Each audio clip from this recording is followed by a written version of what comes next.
You wake up at 6 a.m. to the soft glow of your phone screen, and before your feet even touch the cold hardwood floor, you're already scrolling through the carefully curated highlight reels of other people's lives. There's Sarah from college posting about her morning meditation routine and homemade green smoothie. There's your neighbor who somehow manages to run 5 miles before work while you can barely manage to brush your teeth without feeling like you're already behind schedule. And that familiar weight settles into your chest, that suffocating sense that you're not quite right yet. Not optimized enough, not healed enough, not productive enough, not mindful enough, not grateful enough. The endless not enough that follows you like a shadow through your perfectly imperfect American life. You've tried everything, haven't you? The meditation apps that promise inner peace in 10 minutes a day. The productivity systems that swear they'll finally organize the chaos of your mind. The therapy sessions, the self-help books, the weekend workshops where everyone seems to have figured out something you're still desperately grasping for.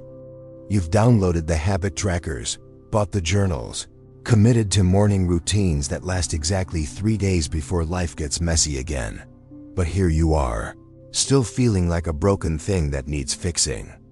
Still carrying that exhausting belief that somewhere out there is a better version of yourself.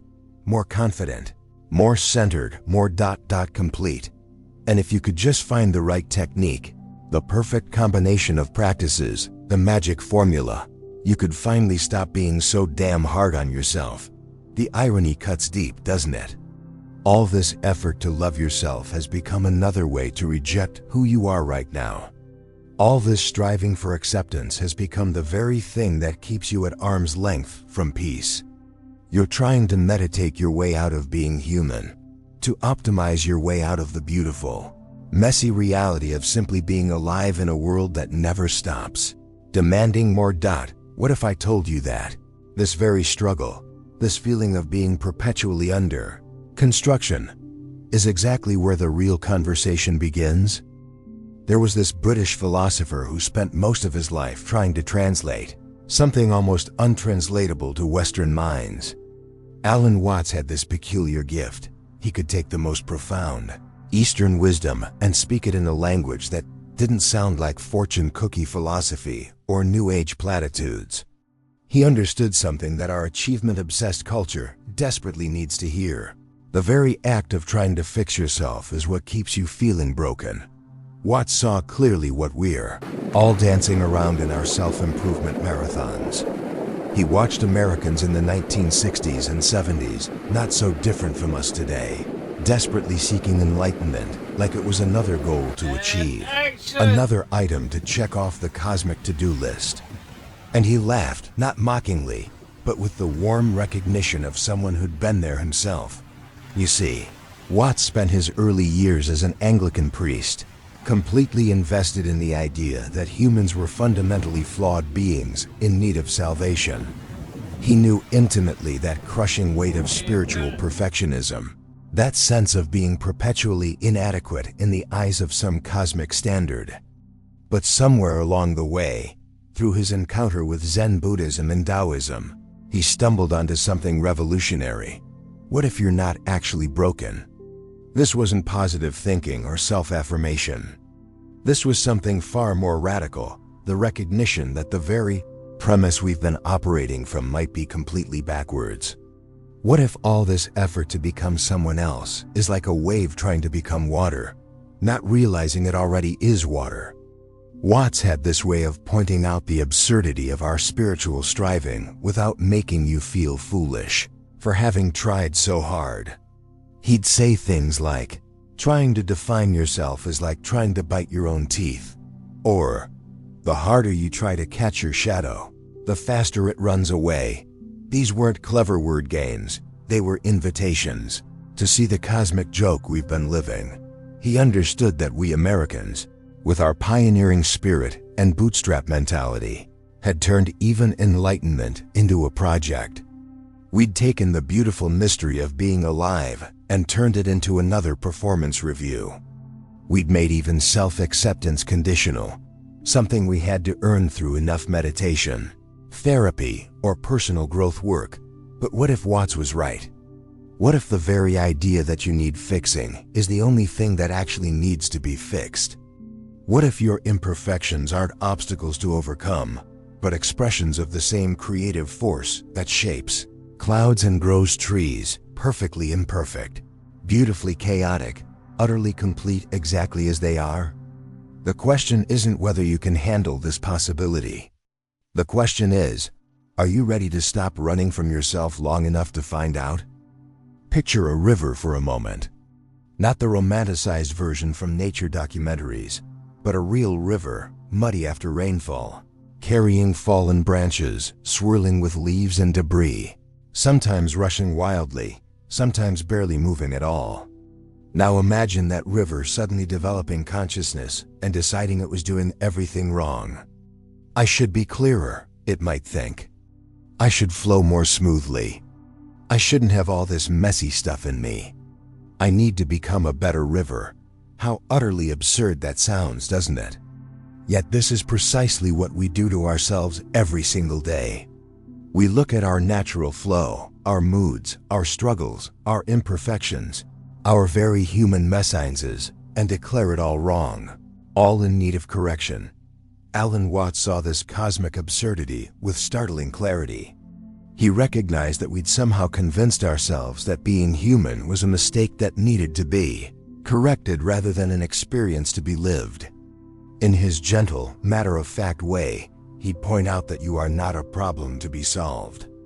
You are not a machine that's broken down. You are not a project that needs completion. You are a happening, a process, an event in the universe, as natural and necessary as a storm or a sunset. But we Americans, oh, how we love our projects. We've turned everything into something that can be optimized, improved, hacked. We've created entire industries around the idea that our natural state is somehow insufficient. Walk into any bookstore and you'll find shelves upon shelves dedicated to becoming a better version of yourself, as if the version standing there reading isn't already a complete expression of billions of years of cosmic evolution.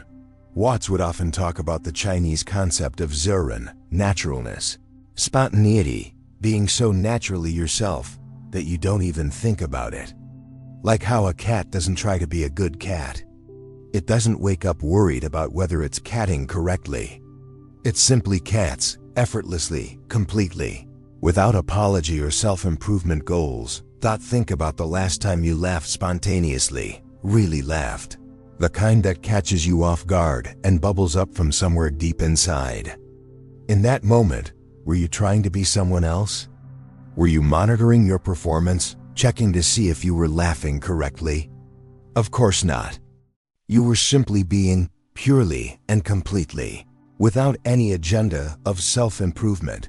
That's what Watts called your original nature, not original as in first, but original as in authentic, fresh, ungoverned by the endless commentary of self-judgment. It's who you are when you're not trying to be anyone. It's how you exist when you're not performing for an imaginary audience of critics that includes, most ruthlessly, yourself. We've created this strange split in our minds where there's the real you, some idealized version, who has it all figured out. And then there's this disappointing, current version who's still struggling, still learning, still beautifully, messily human.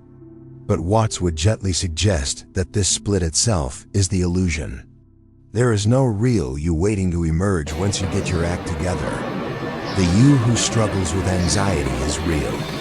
The you who sometimes feels lost is real. The you who doesn't always know what you're doing is absolutely, completely real. Consider the seasons. Winter doesn't apologize for being cold and bare.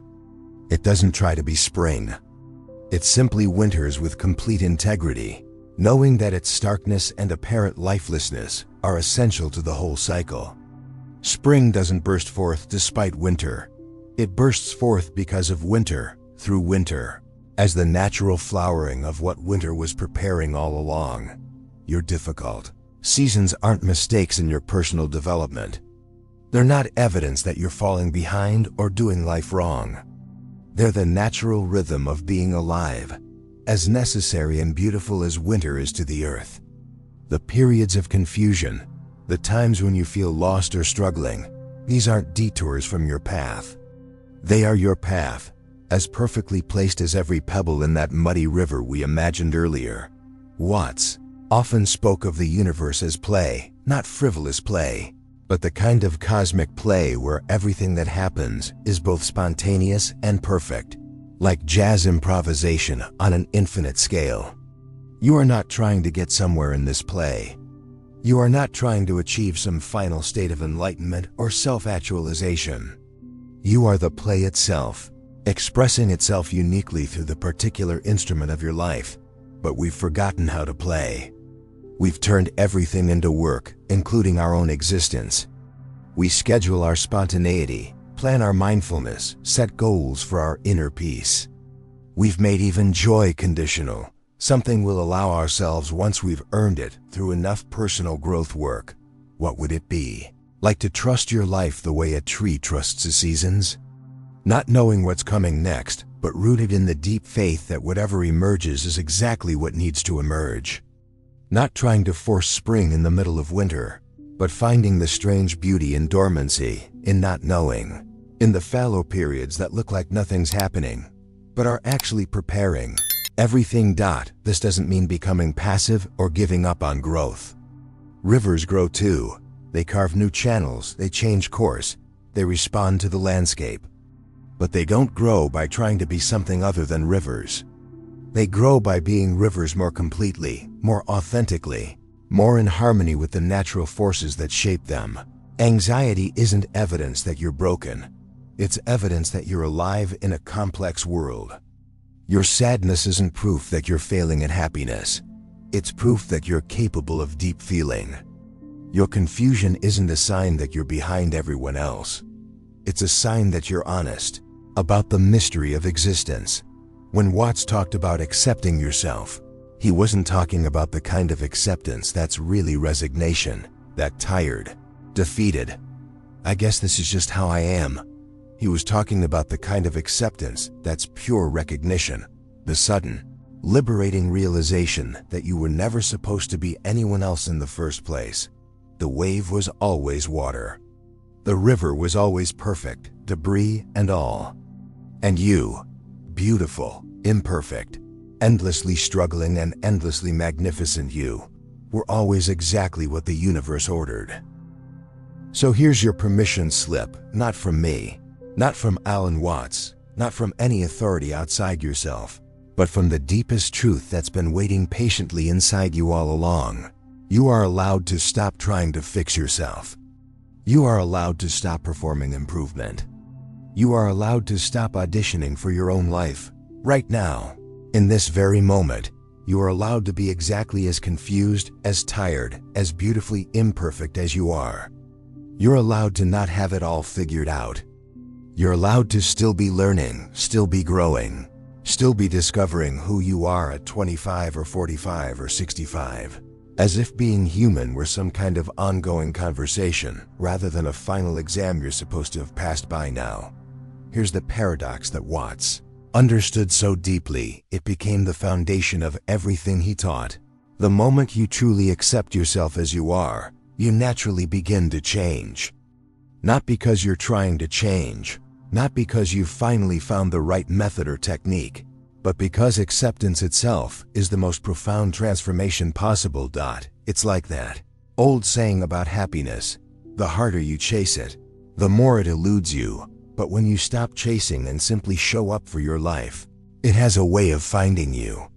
The same is true for peace, for wholeness, for that sense of being enough that you've been seeking in all those self-help books and meditation apps. When you stop trying to become someone else, you start discovering who you actually are. And who you actually are is so much more interesting, so much more complex and beautiful and real than any improved version you've been trying to construct. Isn't about giving up or becoming complacent. This is about recognizing that the very energy you've been using to fight against yourself, that exhausting, constant effort to be different, better, more enlightened, what if you simply let that energy flow naturally? What if you trusted it to move you exactly where you need to go, the way a river knows exactly how to find the ocean without consulting a map? The trees outside your window aren't trying to be better trees. They're not attending workshops on optimal photosynthesis or reading books about how to leaf more effectively. They're simply being trees, completely and unapologetically. And somehow, mysteriously, they grow. They change. They adapt. They become more themselves with each passing season. You have that same wisdom built right into your being. You know how to grow, how to heal, how to find your way. You've been doing it your whole life, even when you didn't realize it, especially during those times when you thought you were doing everything wrong. So what if this moment, this ordinary, imperfect, beautifully human moment, is not the prelude to your real life but your real life itself? What if all those years of trying to get somewhere else have been keeping you from arriving right here, where you've actually been all along? The wave doesn't need to find the ocean. The river doesn't need to become water. And you don't need to become yourself. You already are yourself, completely and utterly, even in your confusion, even in your struggle, even in your beautiful ongoing process of becoming. Take a breath. Feel your feet on the ground. Notice that you're here, alive exactly as you are in this unrepeatable moment. This is it. This is the life you've been preparing for. You're already home.